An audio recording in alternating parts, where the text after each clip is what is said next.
प्रिय जिज्ञासुओं, नमस्कार। आपका स्वागत है डॉक्टर पवन शुक्ला एजुकेशनलिस्ट नामक यूट्यूब चैनल। हम लोग आजकल जो शिक्षक व्यवहार के निर्माता होती है, तकनीकी विकसित की गई है, जिसके द्वारा जो शिक्षण के लिए आप जानते ही हैं कि हर प्रोफेशन के कुछ निश्चित व्यवहारिक प्रारूप होते हैं। तो उसके संदर्भ में जो शिक्षक के व्यवहार का प्रारूप एक आदर्श रूप में लिया गया है, हम उस व्यवहारिक प्रारूप की आज बात कर रहे हैं कि वह क्या है। कि हम देख रहे हैं सूक्ष्म शिक्षण को, माइक्रो टीचिंग, यानी जिसके द्वारा जो शिक्षक का व्यवहार है, जो एक सामान्य व्यक्ति का व्यवहार है, उसके व्यवहार को शिक्षक के व्यवहार में परिमार्जित किया जाता है। उस सामान्य व्यवहार को शिक्षक के व्यवहार के रूप में उसको मॉडिफाई किया जाता है। तो उसी के संदर्भ में बात कर रहे हैं हम। तो सूक्ष्म शिक्षण की जो शैक्षिक प्रक्रिया है, आज का हमारा प्रकरण यही है, सूक्ष्म शिक्षण की शैक्षिक प्रक्रिया, जो उस educational process of micro teaching. आज की वीडियो के इस अंक का हमारा जो शीर्षक है वह है सूक्ष्म शिक्षण व्यवस्था की शैक्षिक प्रक्रिया, यानी जो सूक्ष्म शिक्षण है उसको किस तरह से चलाया जाता है, इसके संदर्भ में हम इस वीडियो में बात करेंगे। तो आइए बात करते हैं। तो आप जानते ही हैं कि जो सूक्ष्म शिक्षण होता है, हम जानते हैं कि सूक्ष्म शिक्षण के अंतर्गत विषय वस्तु, कक्षा और कक्षा अवधि तीनों को ही कम किया जाता है, करके सूक्ष्म किया जाता है। आप जानते हैं कि इसके जो प्रवर्तक थे डॉयट डब्ल्यू एलन, उन्होंने कहा था कि micro teaching is scale down teaching encounter in class size, class time and topic, जो मटेरियल है, कंटेंट, तो तीनों के संदर्भ में किया जाता है। तो इसके निम्नलिखित पद हैं कि कैसे ये प्रक्रिया चलती है। इसके कुल 10 पद होते हैं। 4 पद इसके जो है शिक्षक प्रशिक्षक के संदर्भ में से जुड़े हुए हैं, जो कि ट्रेनिंग दे रहा है, और 6 पद जो हैं उसके वो जो ट्रेनिंग लेने वाला है, यानी छात्र अध्यापक है, उससे संबंधित है। तो पहला पद जिसे प्रस्तावना पद कहा जाता है, प्रस्तावना पद में होता क्या है, इसमें शिक्षक प्रशिक्षक, इसमें क्या होता है, प्रस्तावना पद में शिक्षक प्रशिक्षक छात्र अध्यापकों को सूक्ष्म शिक्षण के विषय में सिद्धांत तथा व्यवहार की व्याख्या करता है। माने सूक्ष्म शिक्षण है वह क्या है, उसका उपयोग क्या है, उसके सिद्धांत क्या है, उसका व्यवहारिक रूप क्या है, इसकी व्याख्या वो पहले पद में करता है। यानी ये इंट्रोडक्टरी टर्म है। इसमें इस स्टेप में, इस पद में जो शिक्षक प्रशिक्षक होते हैं वे क्या करते हैं, वे सूक्ष्म शिक्षण की व्याख्या करते हैं कि किस तरह से इसके सिद्धांत हैं और इसकी व्याख्या क्या है। इसमें ये बात आपको समझ में अच्छी तरह से आ गई होगी कि जो शिक्षक प्रशिक्षक हैं वह शिक्षक प्रशिक्षक छात्र अध्यापकों के समक्ष जो सूक्ष्म शिक्षण है उसके सिद्धांत और व्यवहार की व्याख्या करते हैं। दूसरी बात है शिक्षण कौशलों का विकास। इसमें जो दूसरा टर्म है, अब एक एक पद चल रहे हैं, आप ध्यान से देखिएगा। इसका जो दूसरा पद है वह है सूक्ष्म शिक्षण के कौशल का विकास। जो शिक्षण कौशल है, आप जानते हैं कि सूक्ष्म शिक्षण में एक बार में एक ही कौशल के विकसित करने पर जोर दिया जाता है, उसमें प्रशिक्षण दिया जाता है, जिससे कि छात्र अध्यापक एक कौशल में पारंगतता को प्राप्त करे। तो इस जो कौशल है, इसमें शिक्षक प्रशिक्षक क्या करता है, छात्र अध्यापकों को शिक्षण कौशल के संदर्भ में विस्तृत रूप से बताते हैं और उनके पीछे जो मनोवैज्ञानिक तर्क हैं उनको समझाते हैं कि किस तरह से यह कार्य करता है। जो मनोवैज्ञानिक तर्क है उसको समझाते हैं कि जैसे प्रस्तावना कौशल है तो उसका मनोवैज्ञानिक आधार क्या है, जो प्रश्नीकरण कौशल है तो उसका मनोवैज्ञानिक आधार क्या है, पुनर्वलन कौशल, आगे हम कौशलों की बात करेंगे और उनके मनोवैज्ञानिक आधारों की बात करेंगे। तो दूसरे पद में वह उसे समझाते हैं। और तीसरे पद में जो है यह है आदर्श पाठ शिक्षण होता है। तीसरे पद में आदर्श पाठ शिक्षण जो है, इस आदर्श पाठ शिक्षण से आप समझ रहे होंगे नाम देख के ही कि एक जो सूक्ष्म शिक्षण की पाठ्य योजना होती है वह आदर्श स्थिति में बनाई जाती है और उसको प्रस्तुत किया जाता है। तो ये प्रस्तुत कौन करेगा, इसको एक शिक्षक प्रशिक्षक करेगा, जो कि उसको ट्रेनिंग देने वाला है वह उसको प्रस्तुत करता है, बनाता है। यानी देखिए इसमें शिक्षक प्रशिक्षक छात्र अध्यापकों के समक्ष सूक्ष्म शिक्षण के अलग अलग कौशलों पर, ये अलग अलग कौशल हैं, उन कौशलों पर आदर्श पाठ प्रस्तुत करते हैं। एक कौशल पर एक पाठ्य योजना आदर्श रूप में बनाते हैं कि क्या क्या होना चाहिए, कैसे होना चाहिए। तो एक आदर्श पाठ्य योजना वो प्रस्तुत करते हैं और जिनको सुन करके, देख करके, समझ करके छात्र अध्यापक क्या करते हैं, संदर्भित कौशल को अच्छी तरह समझते हैं जिनमें उनको प्रशिक्षण लेना है।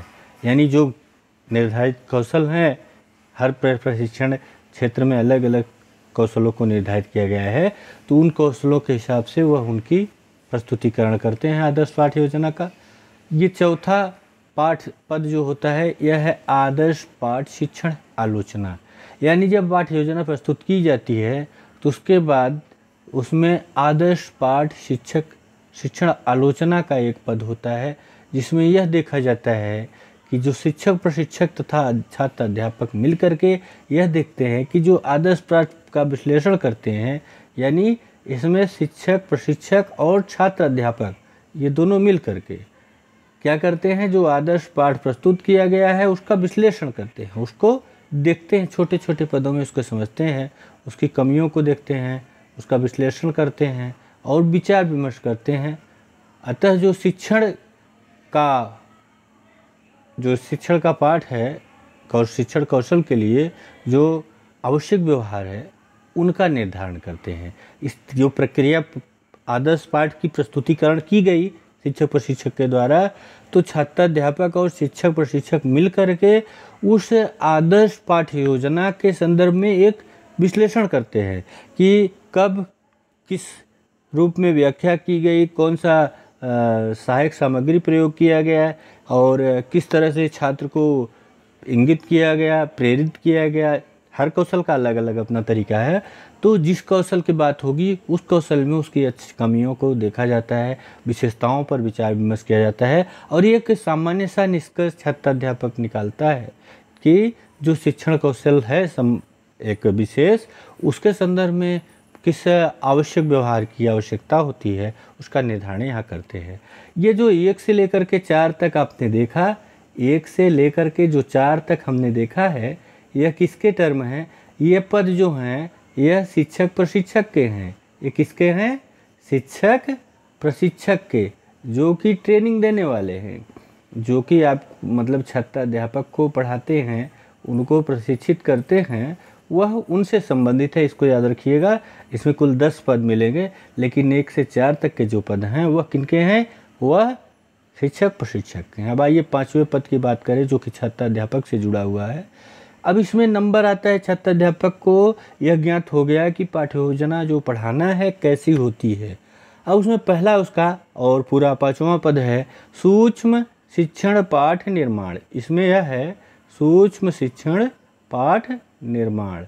इसमें सूक्ष्म शिक्षण पाठ निर्माण करता है, यानी कहने का मतलब इस पद के अंतर्गत छात्र अध्यापक जो होता है वह शिक्षक प्रशिक्षक की सहायता से, उनकी सहायता ले करके एक आदर्श पाठ को जो पढ़ाया गया, जो उसके सामने प्रस्तुत किया गया था, उसको ध्यान में रखते हुए एक आदर्श पाठ्य योजना जो पढ़ाई गई थी, जिसकी उसने अभी आप 4थे पद में देखे हैं, जिसमें उसका विश्लेषण करता है, विचार विमर्श करता है, उस पाठ्य योजना को ध्यान में रखते हुए एक सूक्ष्म पाठ्य योजना बनाता है। देखिए, एक सूक्ष्म पाठ्य योजना बनाता है, अपने लिए बनाता है। हर छात्र अध्यापक अपने लिए एक पाठ्य योजना बनाता है। तो पहला हो गया सूक्ष्म शिक्षण पाठ्य योजना का निर्माण करना, यानी 5वां पद जो छात्र अध्यापक के लिए पहला है। इसमें छात्र अध्यापक का सक्रियता हो जाती है। दूसरा पद जो होता है वह है सूक्ष्म शिक्षण का, जो 6वां है सूक्ष्म शिक्षण यानी वास्तविक शिक्षण। इसमें अब शिक्षण किया जाता है। इसमें छात्र अध्यापक शिक्षक प्रशिक्षण के निर्देशानुसार 5 से लेकर के 15 मिनट तक जो सूक्ष्म शिक्षण पाठ्य योजना है उसका, जिसका उसने निर्माण किया है, उसको बनाता है, उसको प्रस्तुत करता है और जिसको वीडियो रिकॉर्डिंग के द्वारा, किसके द्वारा?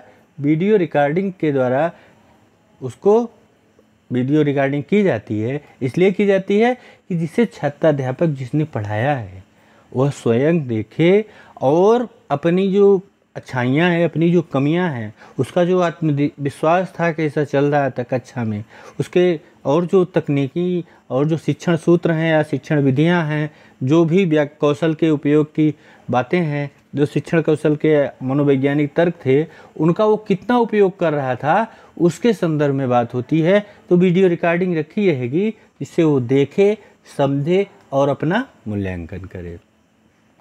उसके बाद जो होता है 7वां पद होता है, इसे शिक्षण पद कहा जाता है, सूक्ष्म शिक्षण का जो वास्तविक शिक्षण है।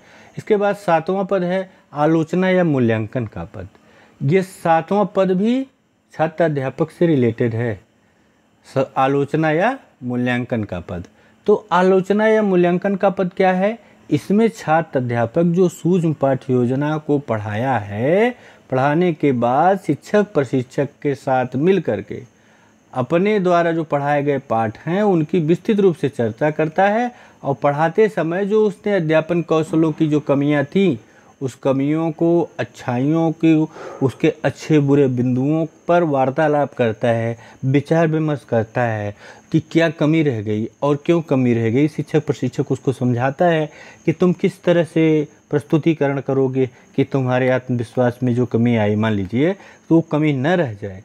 तो इस तरह से वो उसमें देखता है कि किस तरह से कमियों को वो दूर कर सकता है। ये 7वां बिंदु था। उसके बाद 8वां है पुनः पाठ योजना का निर्माण करना। ये पुनः पाठ योजना निर्माण पद जो होता है, ये भी शिक्षक छात्राध्यापक के लिए है, जो छात्राध्यापक प्रशिक्षण ले रहा है। शिक्षक व्यवहार के पाठ्यक्रम में जो है BEd, BTC, MEd, DElEd, BElEd जो भी है, जो कर रहा है, उसमें अब वो पुनः पाठ योजना निर्माण करता है। ये पुनः पाठ योजना निर्माण पद जो है, वो जब उसने मूल्यांकन कर लिया अपने शिक्षण का, जो उसने शिक्षण किया है उसका जब मूल्यांकन किया है, तो मूल्यांकन करने पर उसको ये ज्ञात हुआ है कि उसके संदर्भित कौशल के सूक्ष्म पाठ शिक्षण में क्या क्या कमियां थीं और उसको कैसे वह दूर करता है। तो उसको पुनः पाठ योजना बनाता है कि फिर से कैसे काम करेगा। और आलोचना पद में पुनः पाठ योजना निर्माण में क्या होता है कि आलोचना पद में छात्राध्यापक अपनी पाठ्य योजना और अपने द्वारा उपयोग में लाए गए कौशल की कमियों को, अच्छाइयों को, सुझावों को पुनः ध्यान में रखते हुए पुनः एक शिक्षण पाठ्य योजना का निर्माण करता है, और उसमें संशोधन करके एक पुनः पाठ्य योजना का निर्माण करता है जिसको वो पुनः पढ़ाएगा। तो यह बिंदु है 8वां। इसके बाद 9वां बिंदु है पुनः शिक्षण पद। पुनः शिक्षण पद जो होता है 9वां पद है। इस चरण में छात्राध्यापक क्या करता है कि जो पुनः पाठ योजना उसने बनाई है, उसने जो पुनः शिक्षण पाठ योजना बनाई थी, उस पुनः शिक्षण पाठ योजना, सूक्ष्म शिक्षण पाठ योजना को अब वो प्रस्तुत करता है। उसने जो बनाया था पुनः शिक्षण पद में, अब उनको वो प्रस्तुत करता है। छात्राध्यापक पुनः निर्मित पाठ्य योजना को उसी कक्षा के अन्य छात्रों को पढ़ाता है, जिसे टेप रिकॉर्डर या वीडियो में रिकॉर्ड किया जाता है, जिससे कि भविष्य में वह उसके द्वारा जो कौशल प्रशिक्षण की जो प्राप्ति के लिए उसके जो प्रयास किए गए हैं उसका वो निरपेक्ष मूल्यांकन कर सके। यह देखा जाता है कि जो उसने किया है अभी 9वें में, अब आप इसके 8वें पद में आपने देखा कि जो एक बार उसने शिक्षण किया था उसका वो मूल्यांकन करता है कि उसमें क्या कमियां रह गई। मूल्यांकन के बाद वह पुनः पाठ योजना बनाता है 8वें पद में। तो 8वें पद में पुनः पाठ योजना जब बनाता है वह, तो 9वें में वह देखता है कि पुनः पाठ योजना जो बनाई गई है उसका वह इंटरैक्टिव स्टेज में ले जाता है। सूक्ष्म शिक्षण की जो अवस्थाएं उसमें इंटरैक्टिव स्टेज में ले जाता है, यानी उसको ले जाके वो लागू करता है और उसको रिकॉर्ड करके वीडियो रिकॉर्डिंग के द्वारा फिर से देखता है। इसके बाद जो 10वां और अंतिम पद है वह है पुनः पाठ का आलोचना। ये पुनः आलोचना जो होती है, इसके अंतर्गत पुनः शिक्षण किए गए अभ्यास का मूल्यांकन किया जाता है। जो फिर से उसने शिक्षण किया है सूक्ष्म शिक्षण, वह उसका फिर से मूल्यांकन करता है और उसमें छात्राध्यापक यह देखने का प्रयास करता है कि जो पिछले सूक्ष्म शिक्षण पाठ्य योजना में जो कमियां थी उसमें उसका कितना सुधार किया गया है। तो ये 10 बातें हैं जिसको आप चार्ट के द्वारा समझना चाहें तो आपके सामने ये चार्ट से प्रस्तुत है कि देखिए कैसे है कि इसमें देखिए ये हम यहाँ आपके सामने प्रस्तुत कर रहे हैं कि ये जो भाग है यह भाग शिक्षक प्रशिक्षक का है और जो इधर वाला भाग है यह भाग छात्राध्यापक का है। तो इसमें आप जानते हैं प्रस्तावना पद में शिक्षक प्रशिक्षक क्या करता है, वह छात्रों के सम्मुख जो सूक्ष्म शिक्षण है और सूक्ष्म शिक्षण की परिभाषा, उसके नैतिक सैद्धांतिक आधार, उनको सबको प्रस्तुत करता है। दूसरे में शिक्षण कौशलों का विकास, तो शिक्षण कौशल क्या है, कितने होते हैं, इनका क्या क्या उपयोग होता है, इन सब की बातें ये दूसरे पद में करता है कौन, शिक्षक प्रशिक्षक। और तीसरे में वो आदर्श पाठ शिक्षण प्रस्तुत करता है, अलग अलग कौशलों पर वो आदर्श पाठ प्रस्तुत करता है। इस प्रस्तावना पर इस तरह का आदर्श पाठ होगा, पुनर्बलन पर इस प्रकार का होगा, और प्रश्नीकरण पर इस प्रकार का, व्याख्या पर इस प्रकार का, श्यामपट्ट लेखन पर इस प्रकार का। वो मतलब जो कौशल की आवश्यकताएं हैं मनोवैज्ञानिक आधार है उस हिसाब से उसकी व्याख्या करता है। और आदर्श पाठ शिक्षण आलोचना या मूल्यांकन का पद हुई, वह शिक्षक प्रशिक्षक से ही संबंधित होता है, जिसमें शिक्षक अपने ही द्वारा पढ़ाए गए पाठ की जो वीडियो रिकॉर्डिंग है या ऑडियो रिकॉर्डिंग है उसको सुनाता है, दिखाता है और बताता है कि देखो यहाँ मैंने ऐसा किया था, इस तरह से करता तो और प्रभावी हो सकता है। अब उसके बाद जो शिक्षक छात्राध्यापक है वह क्या करता है, वह सूक्ष्म पाठ्य योजना का निर्माण करता है। सूक्ष्म शिक्षण पाठ्य योजना का निर्माण जब यहाँ तक उसको बता दिया जाता है, यहाँ तक जब वो सीख लेता है तो इस तरह के पदों को जानने के बाद वह अब एक पाठ्य योजना का निर्माण करता है और दूसरे में वो सूक्ष्म शिक्षण करता है, जो पाठ्य योजना बनाया उसने उसको वो लागू करता है, उसको कक्षा में ले जाकर पढ़ाता है। और तीसरा वो आलोचना करता है कि जो उसके द्वारा पढ़ाया गया उसको वीडियो रिकॉर्डिंग में देखता है कि हाँ क्या कमी रह गई। आप जानते हैं कि अभी पिछले हमने व्याख्या किया है कि जिसमें वो शिक्षक प्रशिक्षक और साथ सहपाठी जो छात्राध्यापक हैं उनके साथ चर्चा पर चर्चा करके उनके बारे में देखता है कि क्या अच्छाइयाँ रह गई, क्या कमियाँ रह गई। उसके बाद वो पुनः आलोचना के बाद क्या करता है, पुनः पाठ निर्माण करता है, फिर से सूक्ष्म पाठ्य योजना का निर्माण करता है, जिसमें अपने पूर्व जो अभी पढ़ाया गया शिक्षण उसमें जो कमियां रह गई उसको वो कम करता है, सुधारने का प्रयास करता है। पुनः शिक्षण पद के बाद वह पुनः आलोचना पद में ले जाता है। पुनः आलोचना का मतलब वो फिर से देखता है कि क्या क्या रह गया और क्या क्या बाकी रह गया और क्या क्या और होना चाहिए था।